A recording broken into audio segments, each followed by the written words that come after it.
प्रधानमंत्री को पता नहीं है और उनके सगे बन के लोग देश में लोगों को कितना तंग कर देते।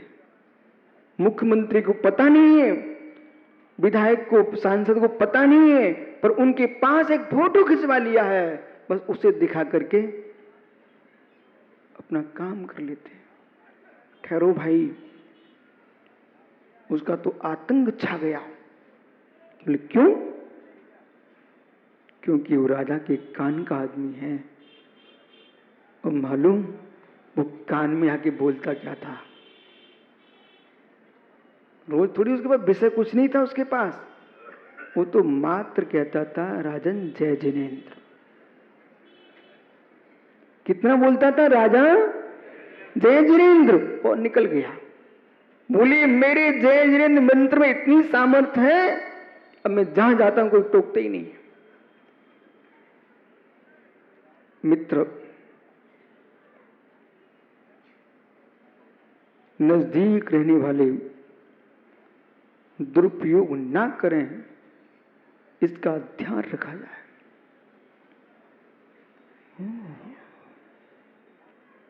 प्रभु को मालूम नहीं, सिद्धि स्लाप पे परमात्मा विराजमान है, आत्म सुख में लीन है, लेकिन ज्ञानी लोग परमात्मा का नाम लेकर के कितने जीवों को परेशान कर रहे हैं।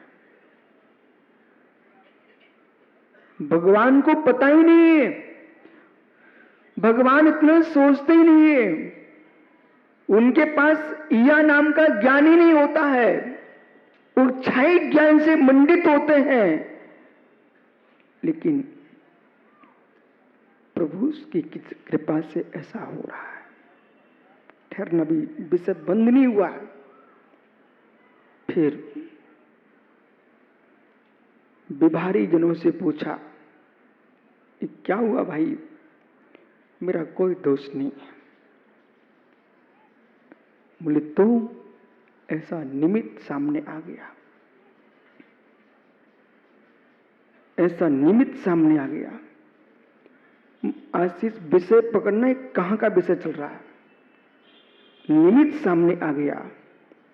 मेरे मित्र प्राचार्य जी सामने लड्डू रखा था, उठा के खा लिया। इस बात को कहने की ताकत नहीं है कि मैं अपनी रसना को बस नहीं कर सका। इस बात को कह रहा है जीव, ये लड्डू न होता तो मैं न खाता। किसको दोष दे रहा है? निमित्त को।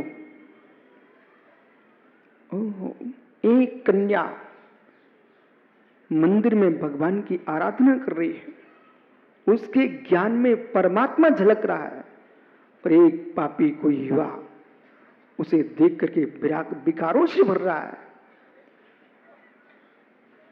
हे अज्ञ प्राणी, जिन आंखों में तू प्रभु को बसा लेता, उन आंखों में तू नारी को बसा रहा है। और किसी ने कहा भाई कहां झांक रहा है, तो मित्र भदौरिया जी वो क्या बोलता है, मेरा क्या दोष, ये मुझे ना दिखती तो मेरे भाव ना बिगड़ते। मित्र,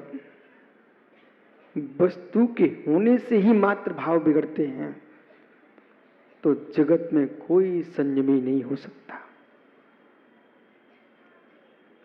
वस्तु के नाश करने से संयम नहीं होता है, निमित्तों के अभाव करने से संयम नहीं होता है। हे मित्र, उपादान के संभालने से संयम होता है।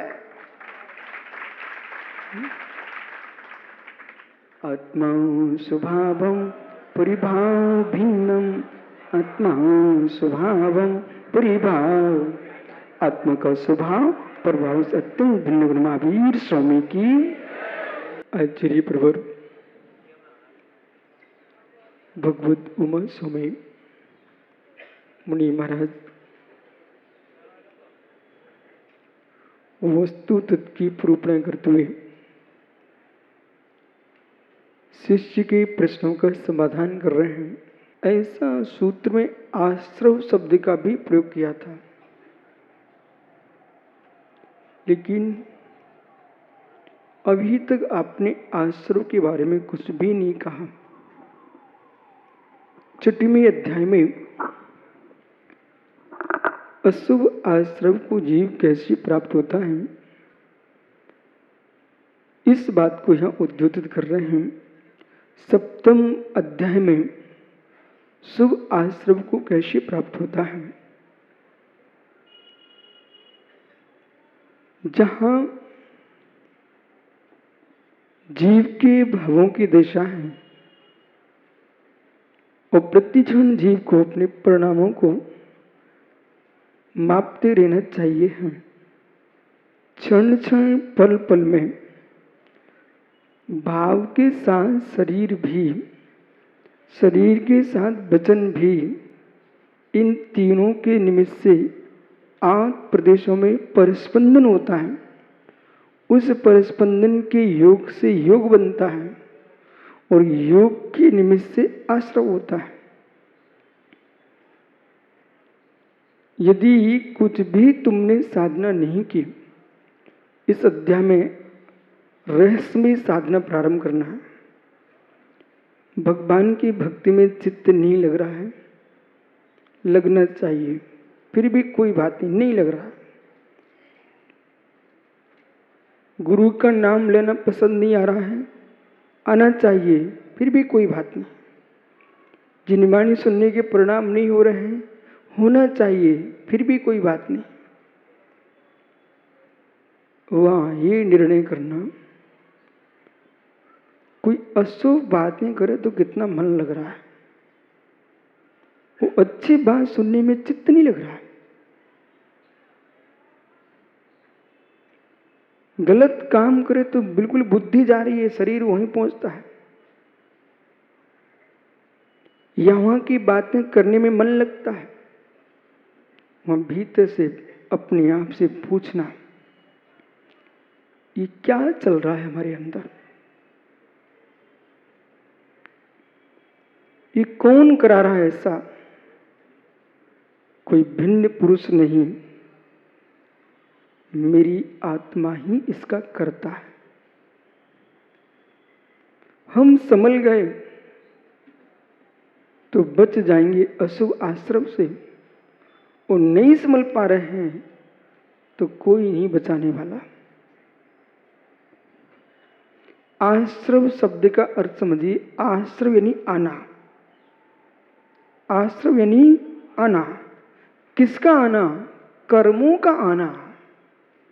कहां आना? आत्म प्रदेश में।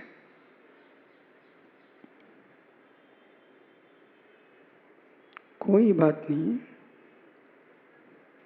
जिस दिन मन करे कि आज गलत करना है, भाई इतना करके बैठ जाना, आंख बंद करके शांत बैठे रहना, शांत बैठे रहना। बोले मन भाग रहा है, भागने दो। मन भाग रहा है तो मन संबंधी पाप आश्रय हो रहा है। कम से कम शरीर को स्थिर किए रहे, शरीर से तुमने कोई अशुभ नहीं किया तो मित्र अनाचार से बच जाओ। यदि मंदिर में भी आके बैठा है पुरुष, तो जो संक्लिष्टता करके विषमवाद होने वाला था उससे तुम बच गए। मन का पाप स्वयं को पता रहता है, मन का पाप स्वयं को पता रहता है। मन का पाप परमात्मा को पता हो सकता है, लेकिन तुम्हारे पड़ोसियों को, भाई बंधुओं को, नगर के नागरिकों को, देश के नागरिकों को नहीं पता तुम कैसे हो। मन का पाप आप प्रायश्चित लेके शुद्ध हो जाओगे, पर कलंकित नहीं होगे लोक में। और तन से ही पाप कर बैठे,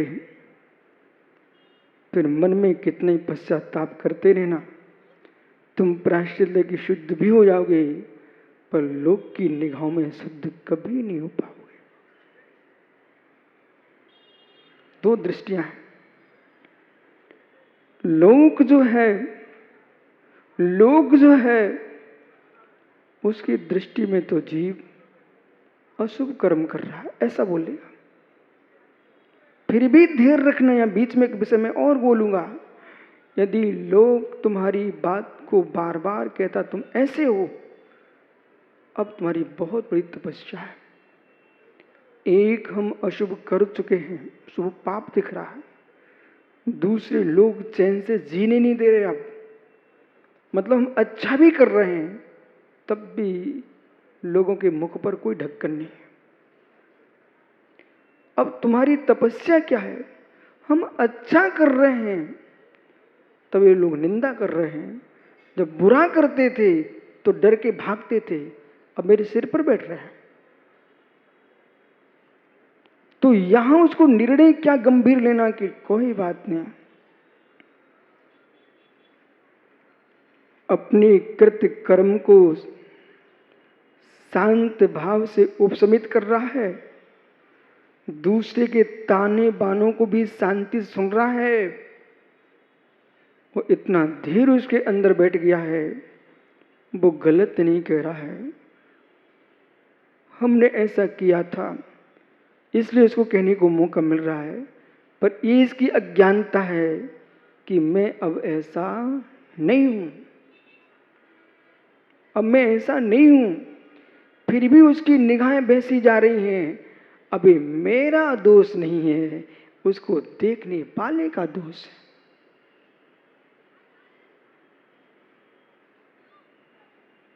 ऐसा चिंतन करते हुए आत्मीय अशुभ कर्मों को तो रोक रहा है, और पूर्व में जो अशुभ आ चुके हैं उनको निर्जीर्ण कर रहा है। आत्मीय कर्मों को तो वो रोक रहा है, वो पूर्व में जो आ चुके हैं। समझदार कैसा आदमी होता है? घर की देहरी में बारिश का पानी भरने लगे तो पहले देहरी को और ऊंचा उठाता है, तो पहले तो आते हुए को रोकता है, इसकी उपरांत जो भर चुका है उसको उलीचता है। ऐसे साधु पुरुष योग को संभाल करके आने वालों को तो रोक लेता है, और जो आ चुके थे उसको तपो संयम के द्वारा उलीच देता है। इतनी सहज विधि जैसे मां अपने बेटे को संभालती है, ऐसे जिनवाणी जीव के परिणामों को संभाल रही है।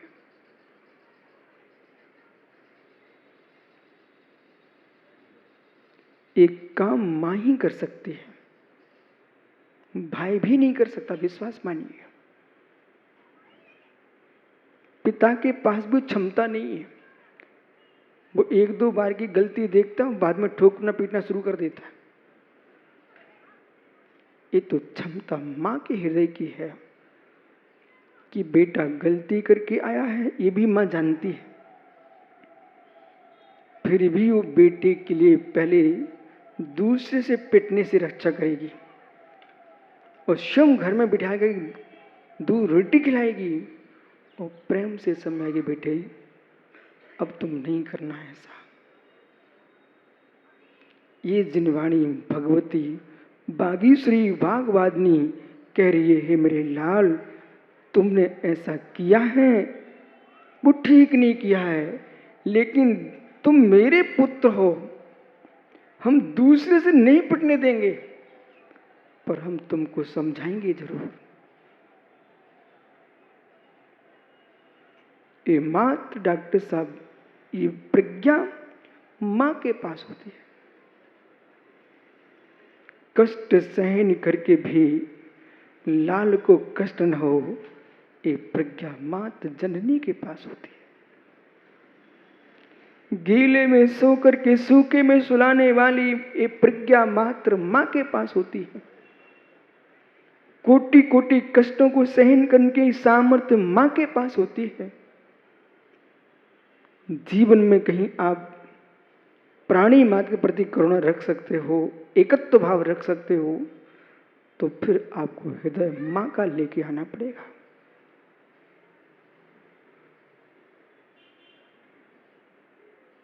कभी कभी बेटों को पता नहीं होता मां के हृदय का। एक विशेष विषय पकड़ना।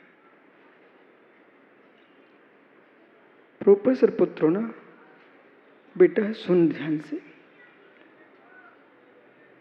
पिता ने एक भाई को द्रव्य दे दिया, तुम रूठना नहीं। जिसको दे दिया है उससे वो फ्री हो गया है, जिसको नहीं दिया उसकी ओर बार बार देखता है, ललक है उसके प्रति, अनुराग है, अनुराग है। यही मां की दृष्टि, पिता की दृष्टि, गुरु की दृष्टि।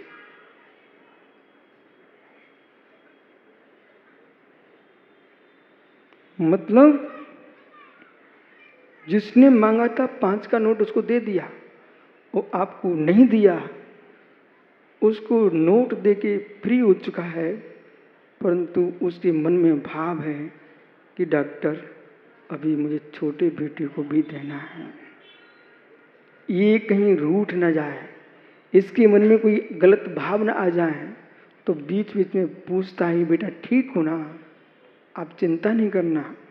मतलब उनकी दृष्टि में कुछ है। बेटे के अंदर धैर्य होना चाहिए कि कमा के लाएगा तभी तो देगा, हो सकता ना हो उसके पास। अब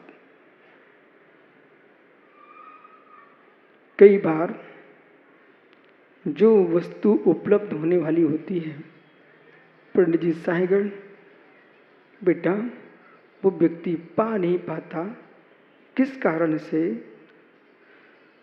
किसान कितना धैर्य रखता है, बालों के आने के बाद भी बाल में फूल आते हैं,